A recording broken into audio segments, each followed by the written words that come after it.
Salut à tous, j'espère que vous allez bien. Dans cette vidéo, je vais vous présenter la nouvelle langue que j'ai décidé d'apprendre.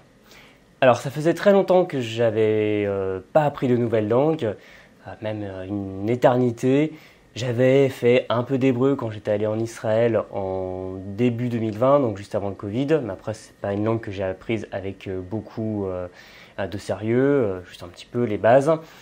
Il faut remonter pour ça à 2015 quand j'avais décidé de me remettre au japonais, parce que c'est une langue que j'avais échoué à apprendre à 2 reprises, abandonné à 2 reprises, et j'avais décidé de m'y remettre de manière sérieuse, comme quoi on peut échouer et on peut très bien repartir par la suite. L'échec, c'est seulement une décision qu'on prend.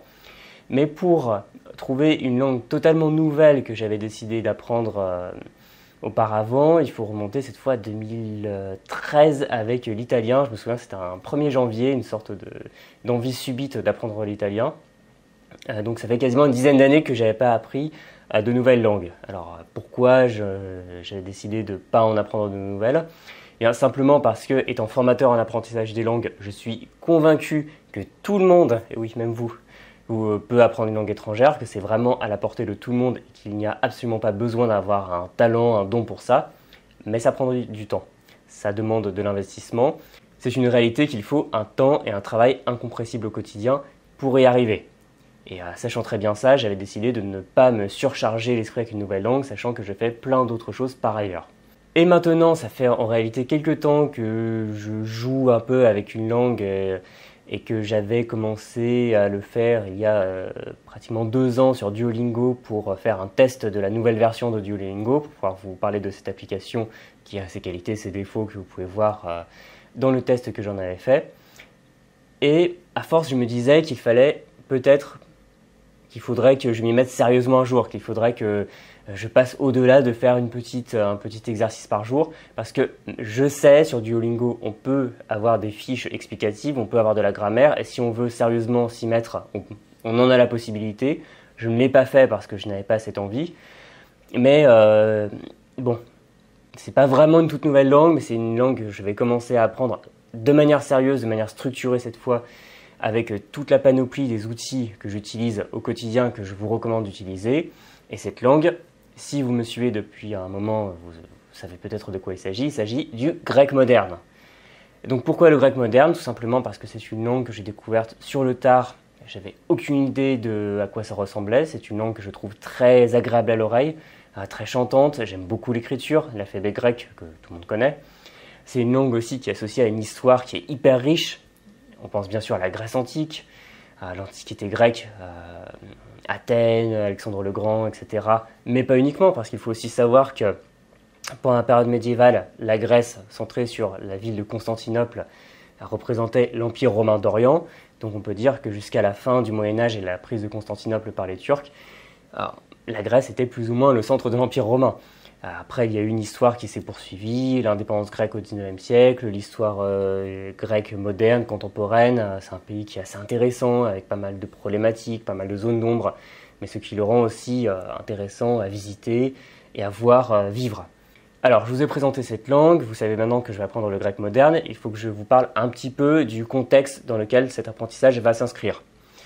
Alors, on peut dire que, ayant plus de 600 jours, je ne sais pas combien, parce que j'avais loupé quelques jours sur Duolingo, où chaque jour j'en fais un peu, j'ai déjà cette régularité. Je considère que le plus important quand on se met à une langue, c'est surtout d'en faire tous les jours. C'est en ancrant cet apprentissage comme une habitude dans votre quotidien que vous allez réussir à en faire quelque chose.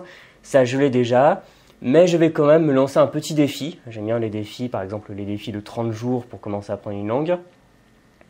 Sachant que je vais partir en Crète dans un petit peu moins d'1 mois, donc je vais prendre ce que je connais déjà sur le grec, je connais un petit peu quelques mots, quelques phrases, quelques structures, je sais lire l'alphabet et l'écrire un petit peu, et arriver, une fois en Crète, à faire ce que je peux, me débrouiller le mieux possible, à commander des cafés, sympathiser, dire 3 mots avec une personne. Ça n'ira pas très loin, mais vous savez que je ne veux pas vous vendre du rêve, on ne peut pas parler couramment, en tout cas, comme je l'entends moi, une langue en 3 mois ou surtout en 1 mois, mais arriver à me dépatouiller un peu, ça me fournira un horizon de motivation, arriver à récolter les fruits de mon labeur pendant mon voyage, pendant mes vacances, ce qui sera toujours plus sympathique. plus, ça permet de briser la glace et d'avoir un retour dans le réel. Parce que le problème des apprentissages, c'est que souvent on reste des années sans parler la langue, sans aller dans le pays, sans rien faire. Et à la fin, on devient totalement démotivé parce qu'on n'a rien fait de concret. Donc, cet horizon d'à peu près un mois.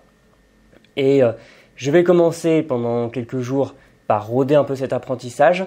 Je pense qu'il est important quand on commence à apprendre une nouvelle langue ou même quand on se remet à une langue qu'on a échoué à apprendre avant du reste, de passer un petit peu de temps pour voir à quoi elle ressemble, comprendre sa grammaire, quels sont les sons qui sont dans cette langue qui pourraient poser problème.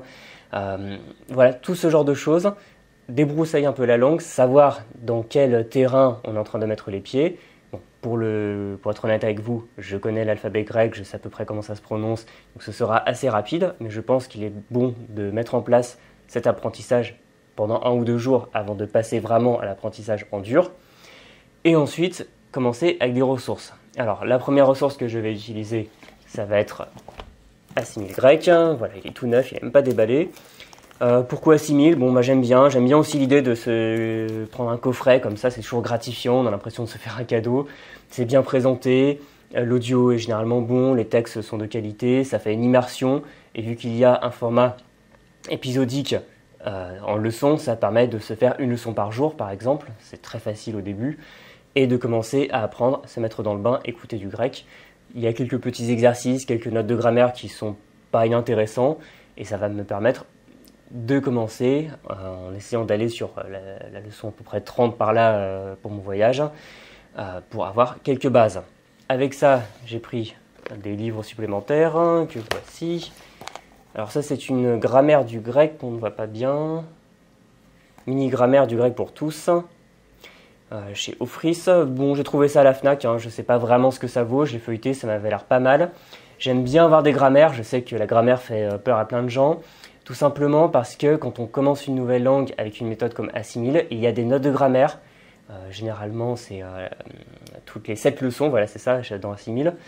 Et moi j'aime bien complémenter un peu parce que je connais déjà un petit peu de grammaire grecque de par Duolingo, je sais qu'il y a des déclinaisons, ce genre de choses, et ça va me permettre, quand j'ai un doute, quand j'ai une question, d'aller vérifier un point de grammaire.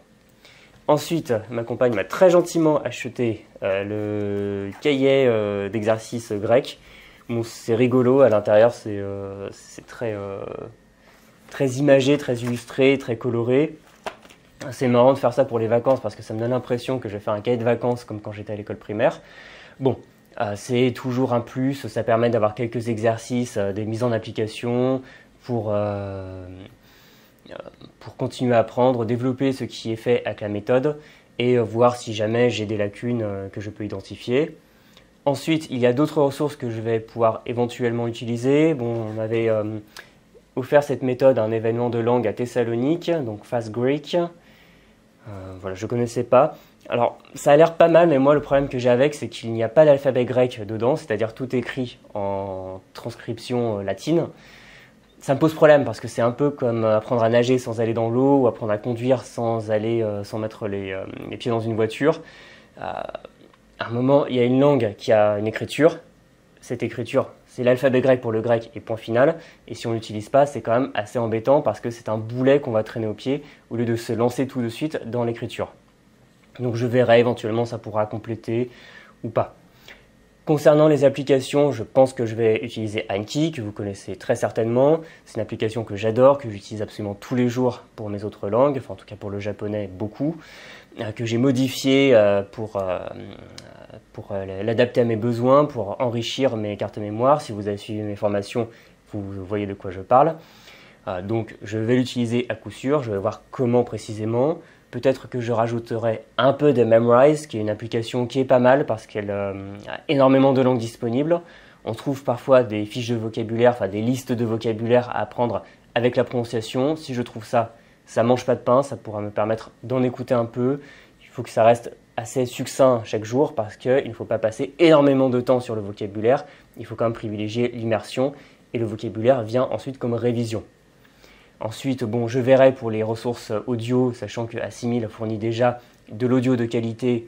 Donc, pour le reste, je verrai en fonction du temps que j'ai. Et avec tout ça, je pense que j'aurai une bonne petite base, en faire un peu chaque jour et commencer à progresser. Bien sûr, l'idée derrière cette vidéo, c'est aussi que je vous tiendrai au courant de tout ça parce que je trouve intéressant en tant qu'apprenant et formateur de faire moi-même un apprentissage et de voir comment il se déroule, avoir un recul critique dessus, sachant que vu que ça fait très longtemps que j'ai pas appris de nouvelles langues, que je suis beaucoup plus expérimenté, ça va être intéressant pour moi aussi et pour vous de voir comment ça se passe. Bon, je ferai pas de défis auprès de vous, de rendez-vous réguliers, parce que je trouve que c'est beaucoup de travail, beaucoup de pression, alors que ça doit rester un plaisir. Mais en tout cas, je vais documenter cet apprentissage et je vais faire par exemple quelques contenus sur la langue grecque, quelques contenus sur cet apprentissage, dans des formats divers qui peuvent être des vidéos, des articles ou alors des vidéos courtes format téléphone. Bref, on verra. En tout cas, si ça vous intéresse, n'hésitez pas à me dire dans les commentaires ce que vous pensez de cet apprentissage. Si vous voulez vous aussi vous mettre à une langue cet été, eh bien vous pouvez commencer à surfer sur cette vague sur laquelle j'ai commencé pour vous aussi vous lancer. Si vous dites « Ah, j'aimerais bien passer à l'action », eh bien on va passer à l'action ensemble. On peut se lancer ensemble dans une langue, donc si vous voulez vous mettre à une langue, n'hésitez pas à le dire dans les commentaires. En tout cas, pour continuer à suivre ce projet, vous pouvez bien sûr vous abonner à cette chaîne. Vous pouvez vous inscrire à mon site Le Monde des Langues pour recevoir mes emails dans lesquels je mentionnerai bien sûr cet apprentissage. Vous avez le lien dans la description. Et je crois que j'ai tout dit sur cet apprentissage du grec. Je vais d'ailleurs commencer aujourd'hui. Je vais me mettre tout à l'heure le début de mon apprentissage. Et nous, on se dit à très bientôt dans une prochaine vidéo, un prochain article. Salut!